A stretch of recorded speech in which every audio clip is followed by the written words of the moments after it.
маань мандаж бадраад байна уу, аль эсвэл өхлийн зам руугаа яваад байна уу гэдэг энэ хоёр том асуултын өмнө бид нэр ирчээд байна л да. Тэгэхээр бидний нөгөө муу муухай гэж бас хэлчих гээдсэн тэр социализмын үед бол бидний ахмад үе, бидний аав ээж нар үнэхээр энэ эх орноо нэг эх орн шиг авч явж иржээ гэдэг ийм ойлголтыг яг энэ цагийн өнгөн дээр бид нар бас ойлгож мэдэрч ирээд байгаа. Бид бол дотоодынхоо эрэлт зах зээлийн эрэлт дээр нийцсэн төлөвлөлтөөр төшөлсөн үйлдвэрлэлтэй 6800 орчим нэр төрлийн бүтээгдэхүүнийг үйлдвэрлэж өөрсдөө хэрэгцээг хангаж ингэж явж чаддаг байсан.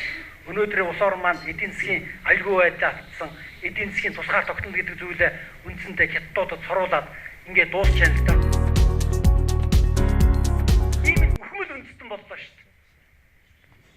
Бид цэрэг цаг нь